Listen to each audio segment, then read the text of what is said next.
Okay, so this is the third session uh, where we're looking at the first part of the full awareness of breathing. And I'm just going to start a screen share so that we can see where we are with this. So I'm just going to super quickly zap through these slides because we've kind of done this. So we defined what mindfulness was on Monday. We talked about faith and swimming, and we made some acknowledgements.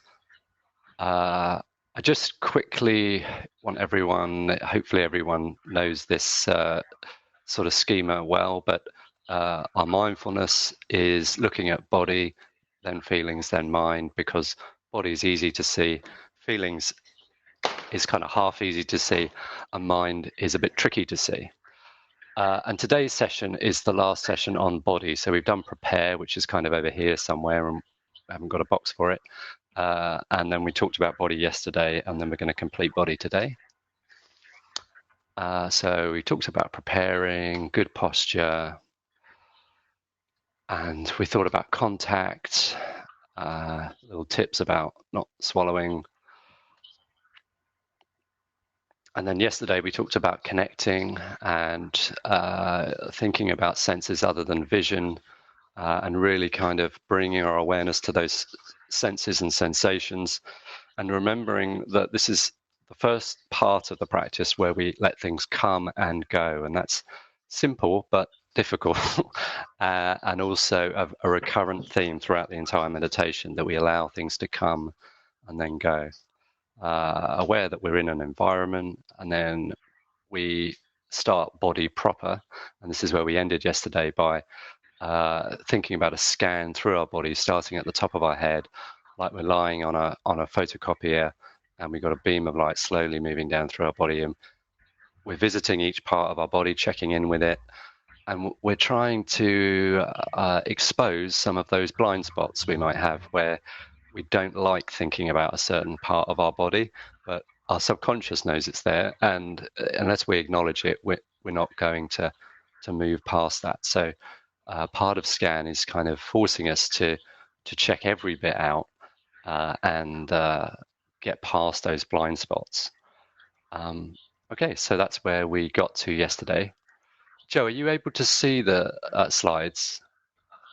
I'm not. I've gone into the screen and to view screen share, Yeah. and then it suddenly comes up with a message and says it can't do it. Oh, It says, sorry, we were not able to load the meeting screen share. okay. Okay, well, even more reason why you may need to. So if you just listen, most of it you'll hear just from the audio. So just remember to hang back at the end, and I'll fix that for you. Thank Okay, you. so so let's move beyond scan then, to today's kind of today's topic. So this is really the actual meat of the body bit. And I guess at this point, we just introduce, for those that are not completely familiar with it, we introduce this idea of gathas. So during a guided meditation, you're hearing me say, give you, I guess, some instruction.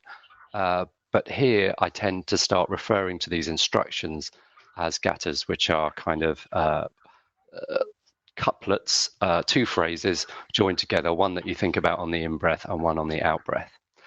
So, and I use that kind of terminology going through the rest of these talks.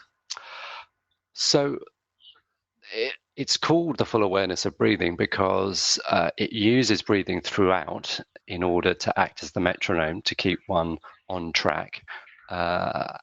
It's something which is easy to be aware of because it's physical and it's moving. So there's a lot of reasons why it's easy to find your breathing in terms of your awareness. And also, as I think I said in one of my other talks, if you're alive, you definitely are breathing.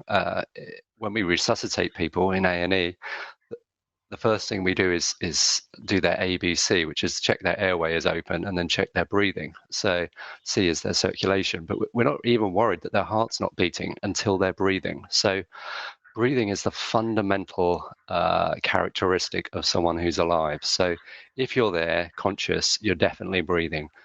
And the reason that I kind of underline that is that this means that it's a good reset point. It's a good place wherever you are, whether you're in a sitting meditation or like yesterday when we talked about some of the ways we can use this technique in our day-to-day lives, where we might be very stressed out, we might have just got a really challenging problem in front of us. We're always going to be breathing. So even if we can't remember anything else, as it were, we can return to breathing. Good morning, Jamie.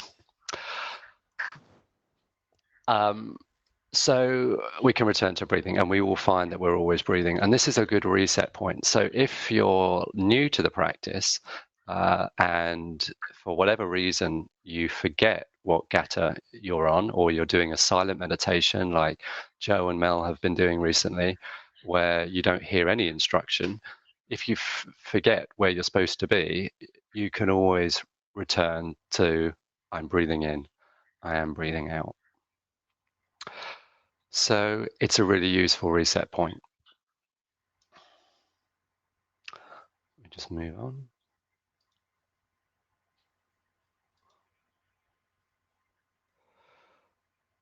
So I've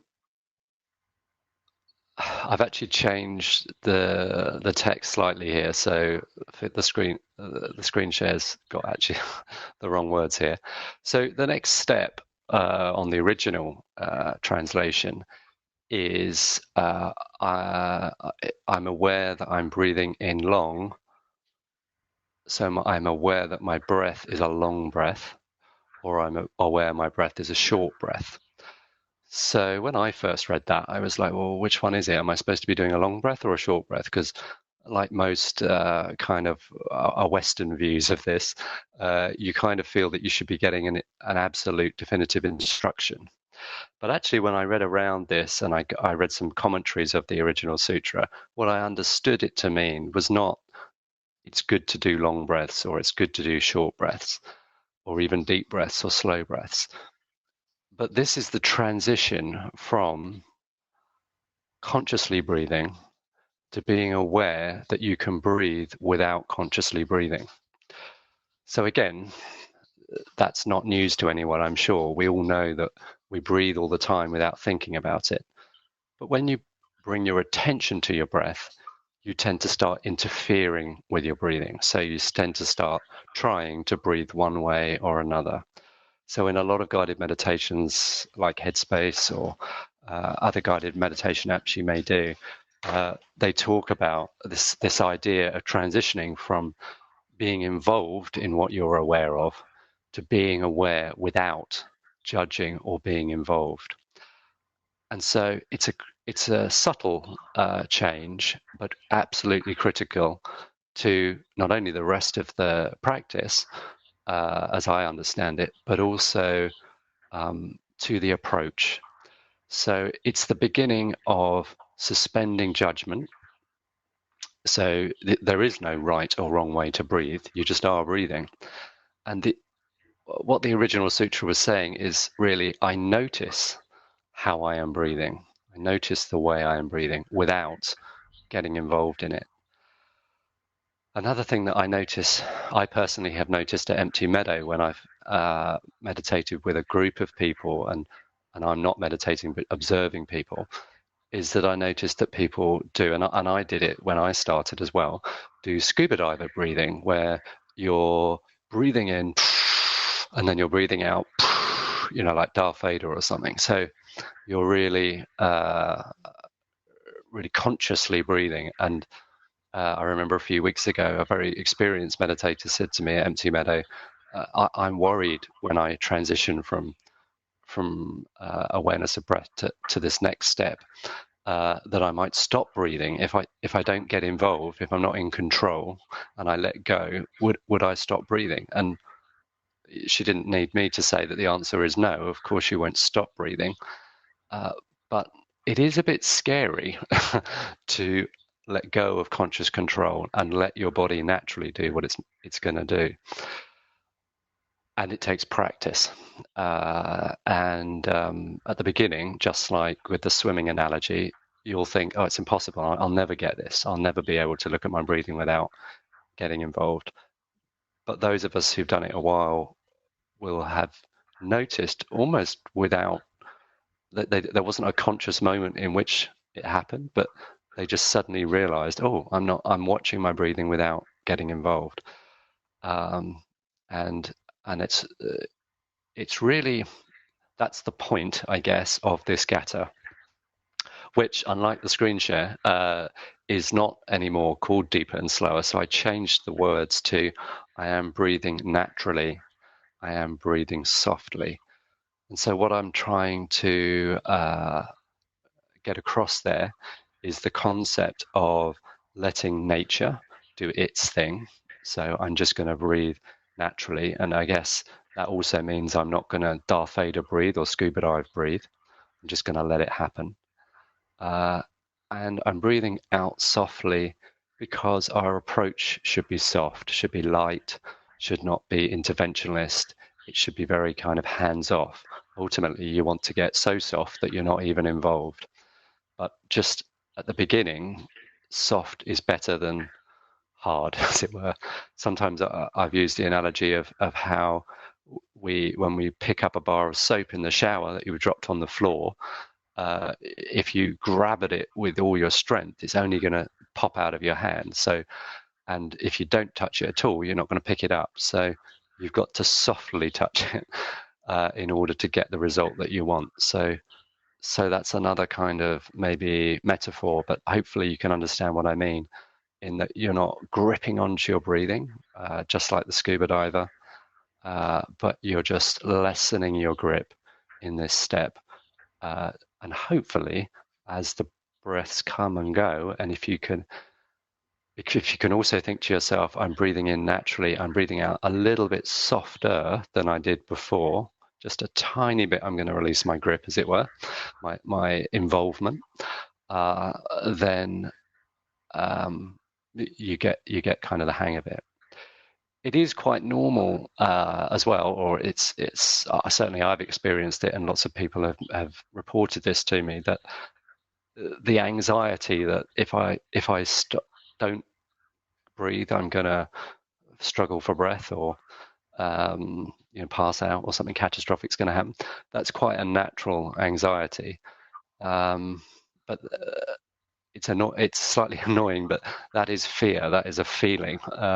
So it's kind of not in the right section. But unfortunately, as we'll say right at the end of the week, that all of your feelings, mind and body, are with you all the time. So although you're trying to be aware of your breathing, fear may come in, or another emotion. So just like we said yesterday with the nagging child who's constantly pulling at your apron strings and saying, I want attention. If a feeling comes along, you can say, well, okay, you're a feeling. I'm going to get to you in a minute. I'm doing breathing at the moment, so just wait a second. I'm going to get to you. So take that approach, kind of a soft and caring approach to yourself, because fear is one of those emotions that's difficult to ignore when it comes along. Okay, so that's the second Gatta in body. And then the final Gatta is I'm aware of my whole body. I calm my whole body. So this sets up two kind of ideas, I guess. The primary thing of this Gatta is awareness of your whole body as one unit. So a lot of the time up until this point, we've been segmenting ourselves, checking in with different areas of our body. We've been thinking of our feet and our hands and our seat. We've been, running the beam of light through our body. And then in breathing, we've probably been noticing either our chest moving, our tummy moving, air rushing past our nostrils. We've been quite selective in focusing our attention on an area of our body, whichever felt natural to you at that particular time. But nevertheless, it was a sort of segmented thing. So now in the final Gatta of body, we're asking you to bring everything together. And again, it can seem like that's quite a superficial thing to ask. Think of your whole body and then calm it down. You can say, oh, well, that's easy. Yep, I'm definitely in my body. And then let my muscles flop a little bit without letting my back loosen up. I've done it. But actually, as you become aware of your whole body, you realize that this idea of non-duality, which again is the first introduction of that, really, which is um, uh, that your body is made up of these many, many parts, which you've already visited earlier in the meditation. And now you're realizing that your body is the summation of those parts. All those parts came together. And even if you think of one part, it itself is made up of many constituent bits. So it's introducing a concept which is really important in the second part of the meditation to do with emptiness, signlessness, and aimlessness, which we'll get on to maybe next week. But it's introducing an idea which is the whole is made up of parts.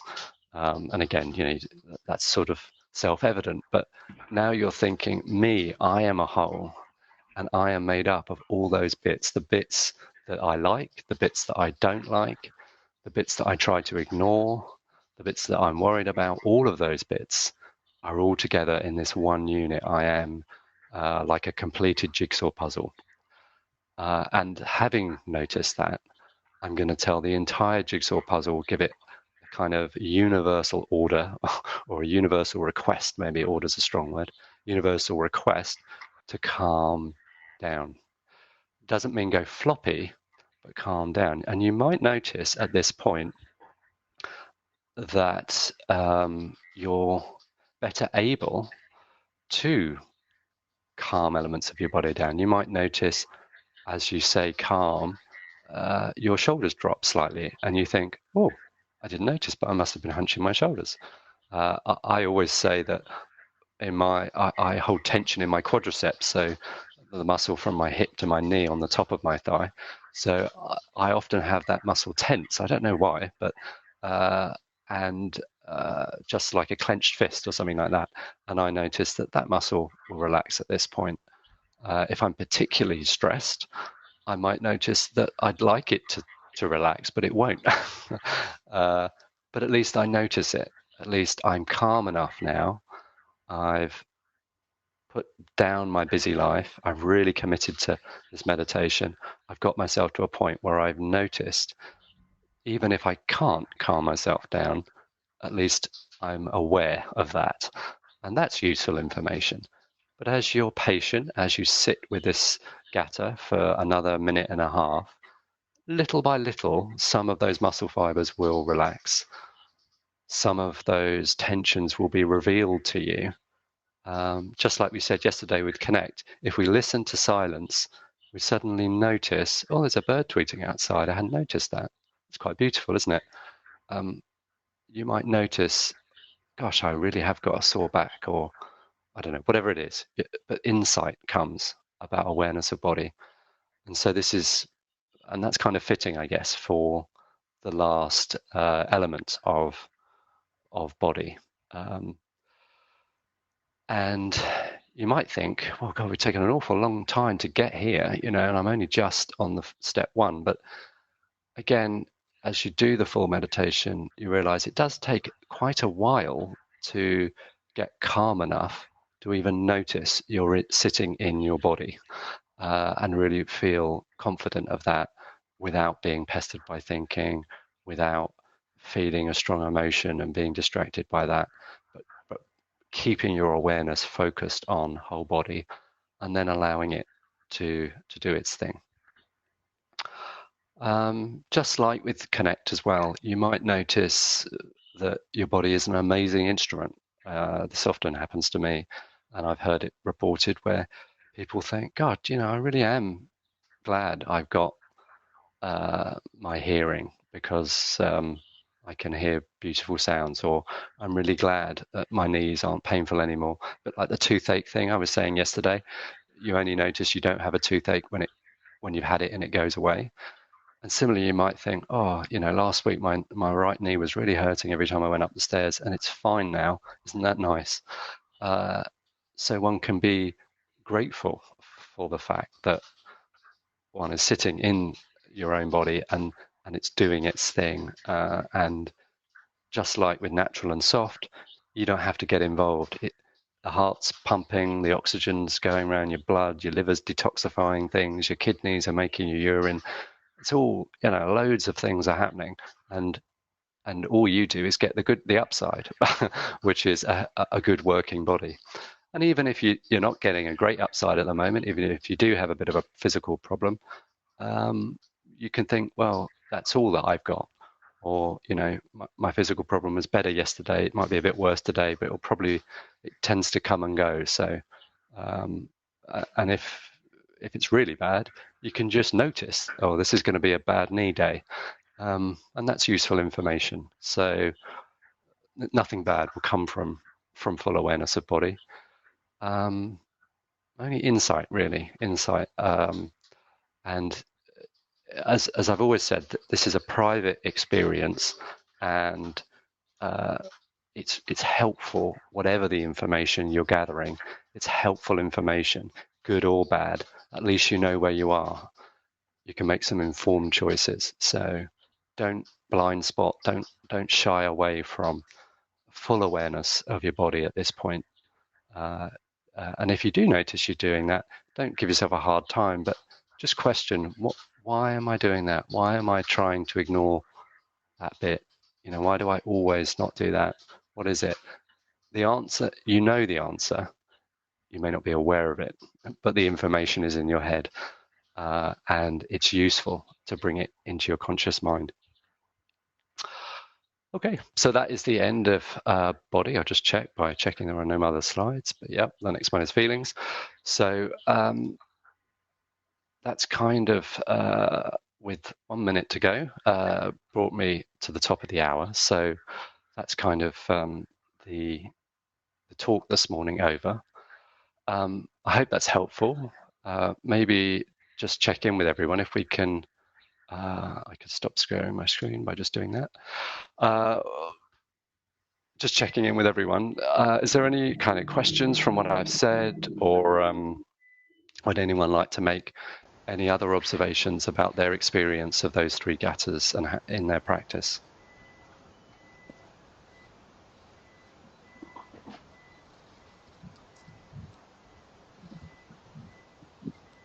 No, it was just very, very interesting to hear it reiterated again, because it takes a long time for me to take in information, so it was just useful to hear it again.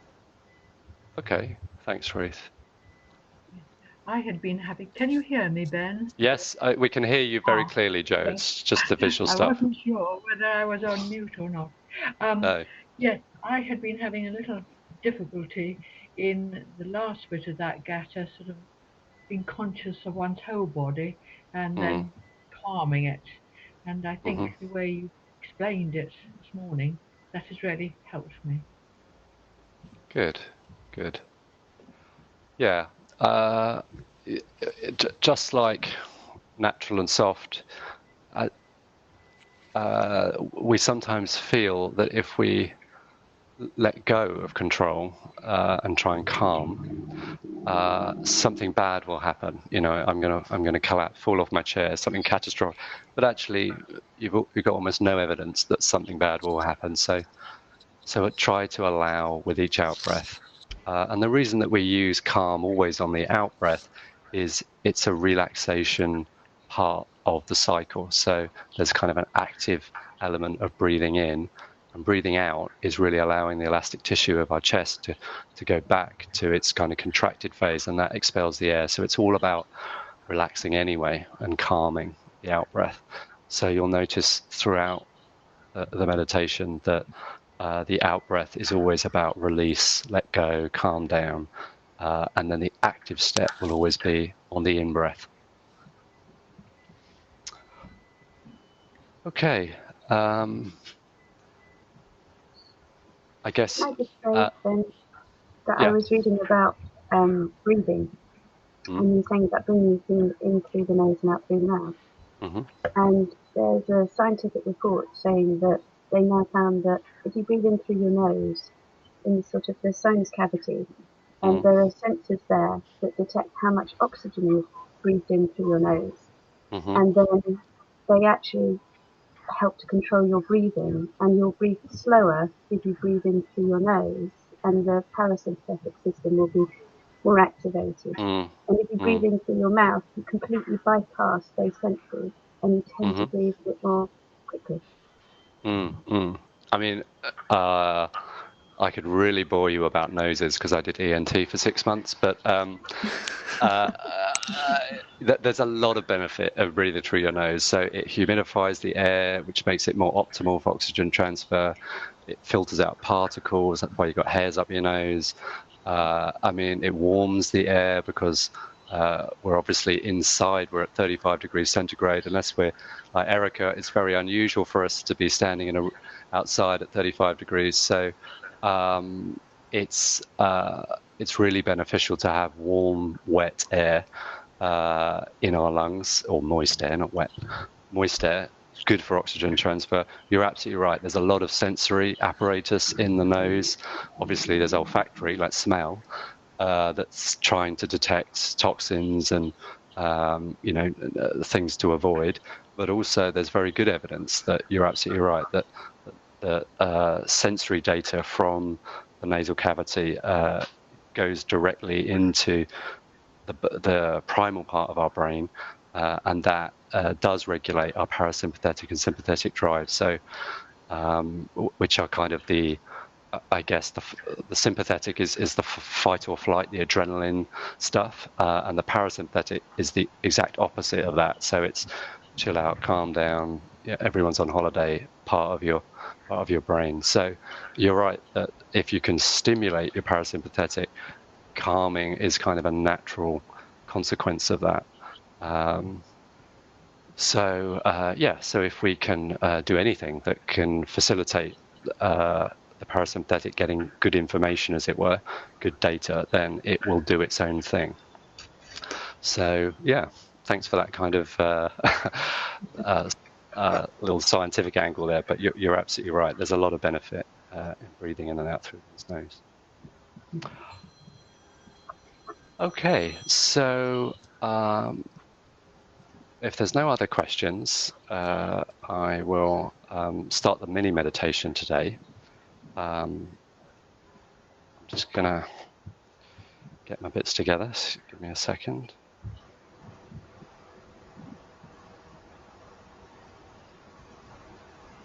Okay, so there's actually a couple of mini meditations because on the website, this is the one about natural and soft, because I think when we first approach our meditation practice, this concept of letting go, of allowing the body, feelings, and mind to do their own thing, observe them without interfering with them, is really important, and probably the thing that when we first start sitting meditation seems almost impossible. So I recommend that we really focus our thinking, or not our thinking, but focus our awareness on this feeling of letting go and what that experience is like.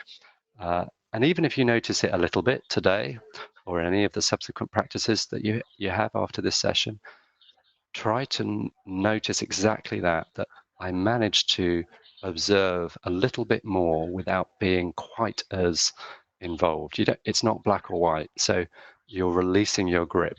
And each time you practice, you might not, but you might release it a little bit more. So use that opportunity when you get to that part of the that part of the meditation, to really focus your awareness. Can I notice any change? Maybe today is not your day. It will be tomorrow, or maybe the next day. But you're only in this present moment. So let's try to use that information and try to notice it today.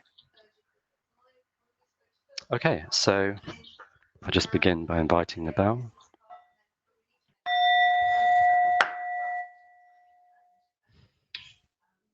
Okay, so we start by keeping our eyes still and looking at one thing.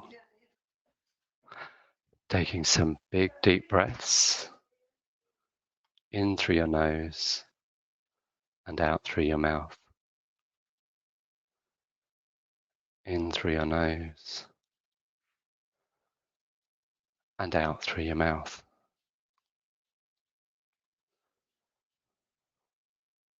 In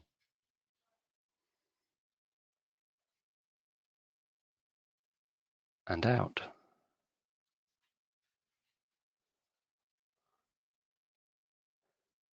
And with the next out breath, close your eyes. And through your nose, begin breathing in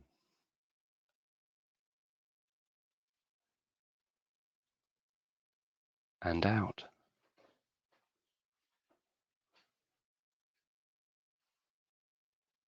Become aware of the weight of your body on the chair.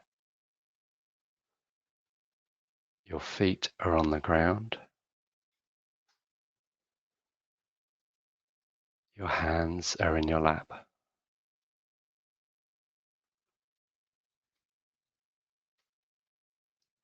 Become aware of your sensations.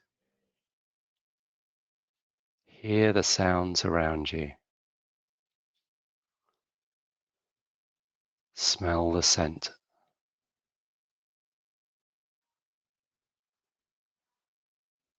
Feel the air moving against your skin.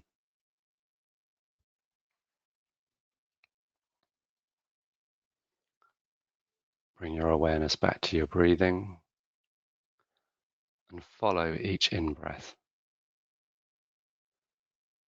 each out-breath.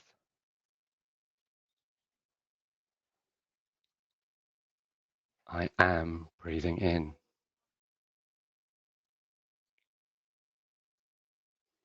I am breathing out. And just breathing in, just breathing out.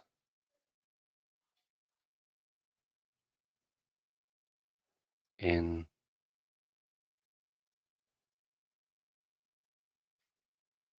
out.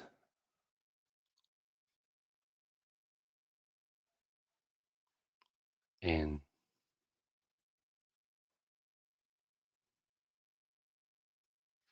out.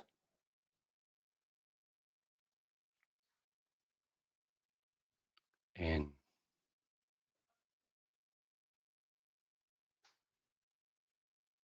out.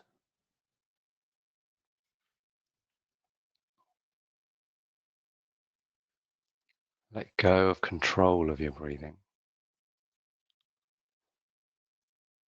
and just follow each in-breath, each out-breath.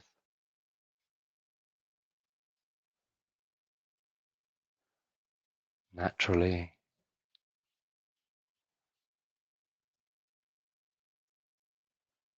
softly.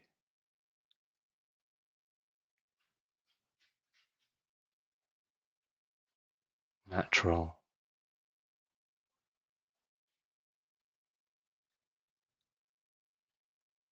soft.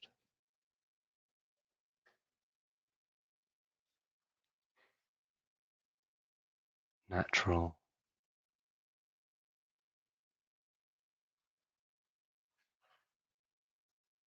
soft.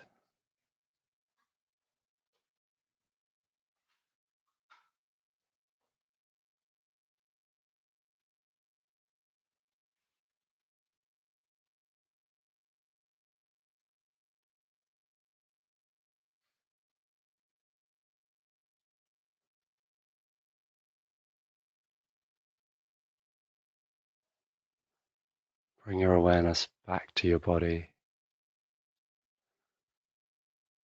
back to the space around you.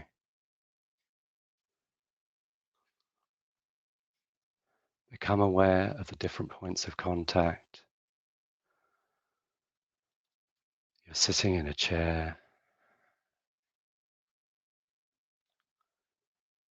with your feet on the ground.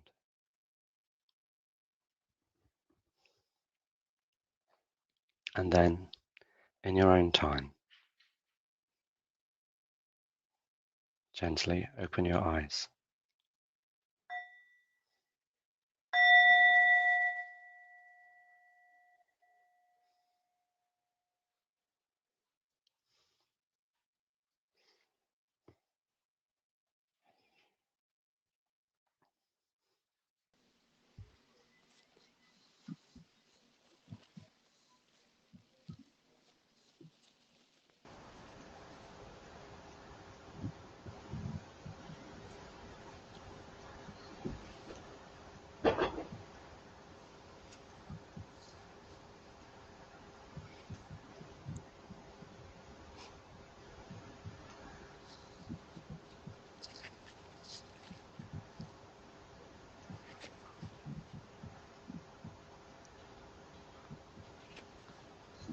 I'm now thinking maybe Joe's got a mic problem.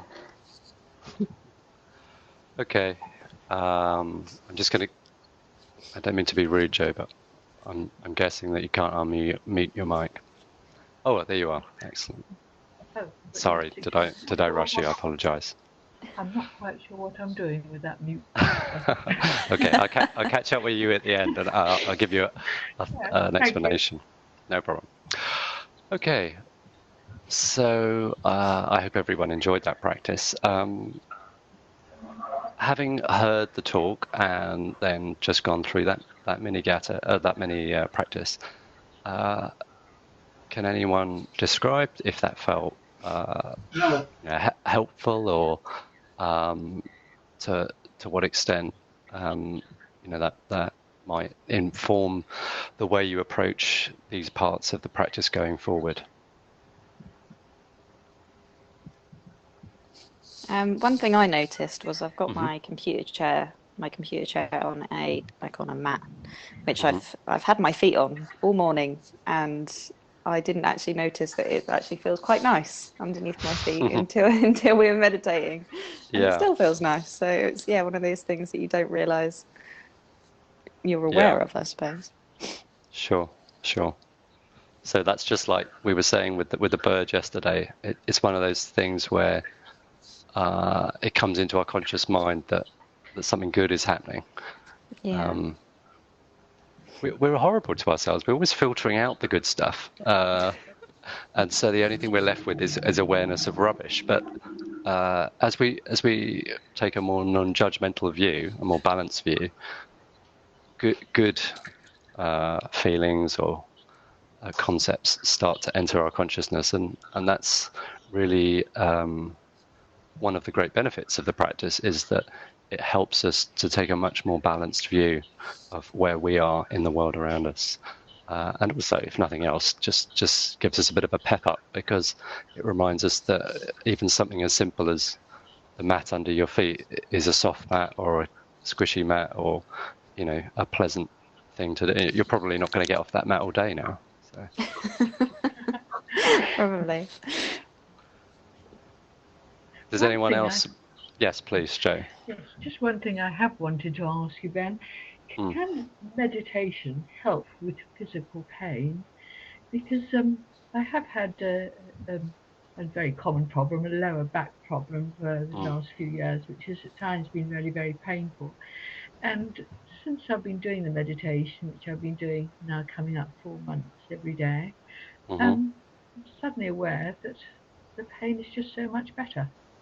And I wonder if the meditation could have any influence on it. I think I'm going to be completely honest in that as I look at it from, I'm going to put my doctor hat on and say, one of the things we always say in medicine is pain is what the patient says it is. So sometimes we give people lots and lots of painkillers, anti-pain meds, and the pain doesn't go away. And some doctors throw their hands up and say, "Oh, well, you must just be making it up or something." But pain is what your perception of pain is. Now, I would strongly support the theory that your perception has changed in the last 4 months since you've been doing a daily practice. and your commitment to the practice, I am very grateful for. But I know, because we've talked about this before, has really helped you with lots of things. But it changes one's perception to a more balanced view. So, and meeting with your lower back every morning and saying, how are we doing this morning? Where are we with all that pain stuff? You make friends with your back. Yeah. And it's hard to be angry at your friend, because she's supported you all the way through your life. So, you're quite right to reconnect with that. Now, age and the passing of time, I don't mean to be rude, Joe, but may have caused your back to not be. Quite definitely, that is the reason. Yes. Yeah. So it may not be as mechanically sound as it once was, but it's still your friend, and making friends with it, even if it's not as mechanically supple as it used to be, has maybe changed your perception of what it was trying to tell you. Because at the end of the day, our bodies are trying to communicate with us, and I don't mean that in a kind of hocus pocus way.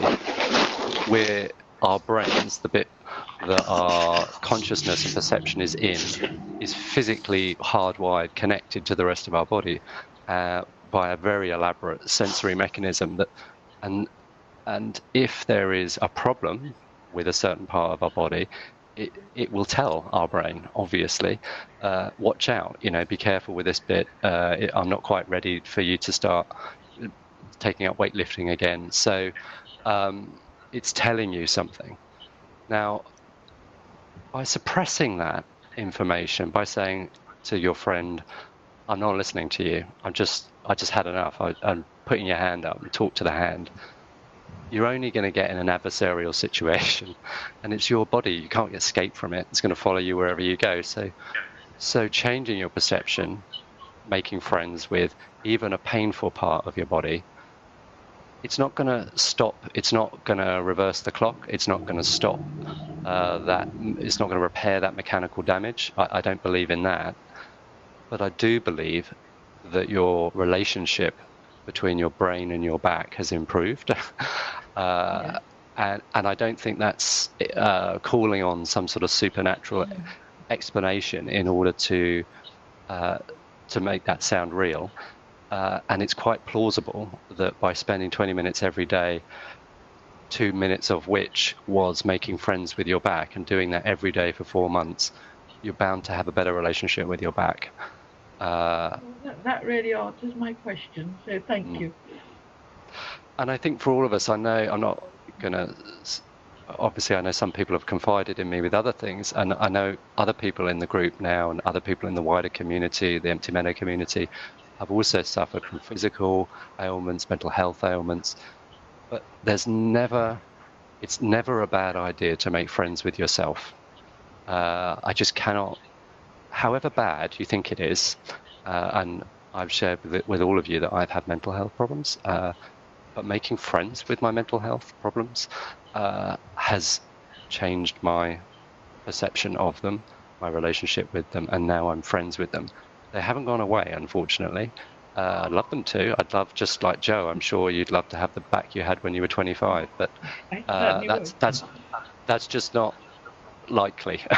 And one has to accept that we are in the self that we're in, but acknowledging that, and then being non-judgmental, not putting that hand up and saying, I will not listen to you, but just bringing your awareness only for 20 minutes. I mean, you're also spending the other 23 hours and 40 minutes of the day ignoring your back, but just meeting with it every day on a regular basis and saying, I'm your friend, you're my friend, is bound to improve relationships between you and whatever. I mean, we're using Joe's example, but we all have our own examples.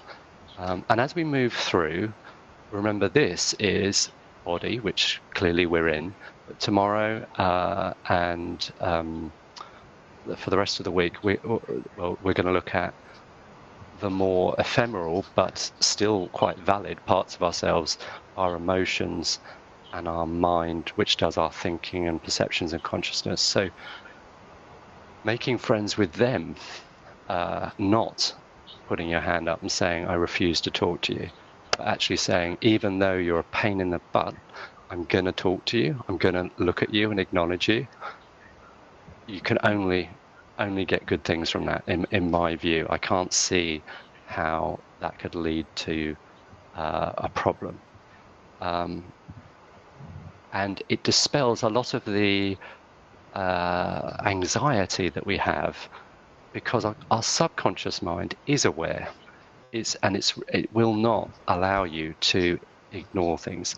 It, for example, maybe getting information from, we'll just carry on with your example, Joe, from the lower back, and pain sensory fibers coming into the mind saying it's still in pain, and to pretend it's not happening is kind of childish, really.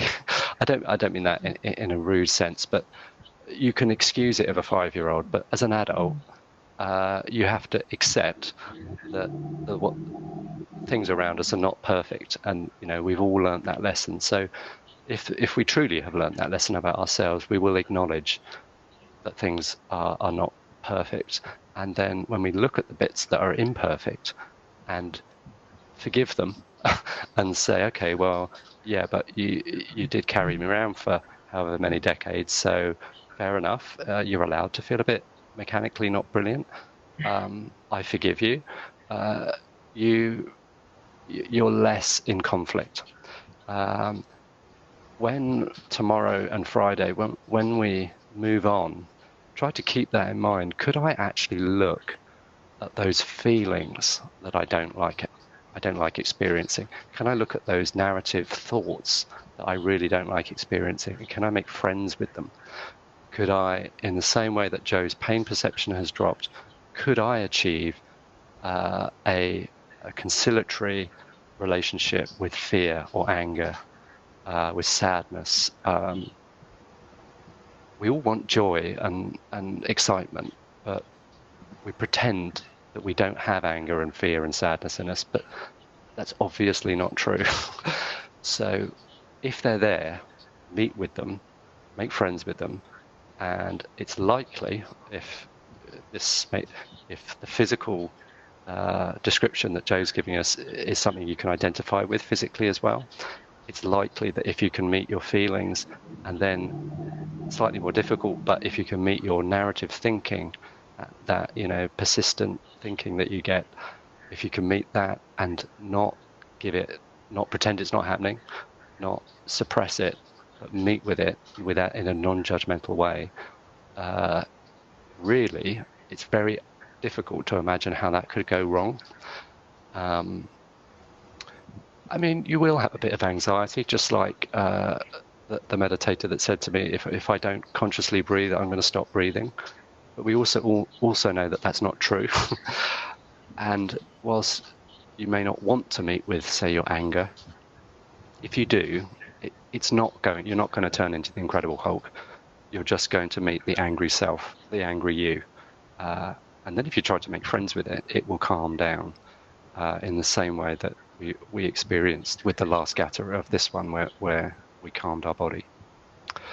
So even if you've lucky enough to have a perfect physical body, and I know some of you out there are, if you don't have a problem, as it were, with body, you might in the next two as well. So, but the same principle is true, and the evidence that it will work is just as valid in feelings as it is in mind. And from my personal experience, as I say, my biggest problem, I guess, has been my mental problem, my mental health problems, my mind, and having that same good relationship with that is what really helped me to overcome a difficulty that was otherwise seemed impossible to overcome. And I had really tried a lot of different avenues before I came to this practice. Okay, so that kind of brings us to 10:30 almost. I just want to say thank you to everyone for turning up. A couple of new person today, which you're very welcome. Hopefully you can come with childcare permitting, tomorrow and Friday. And I hope this is useful to you. And tomorrow we are going to be looking at our emotions, all of them, all at once. So it's going to be very exciting. Tell your friends, and hopefully we'll see each other tomorrow. Thank you very much, Ethan. Cheers. Thanks, Ben. No problem. See you tomorrow. Take care, everyone. See you. Bye. Bye. Bye, Kim. Thanks, Ben. Bye. Bye, Rachel.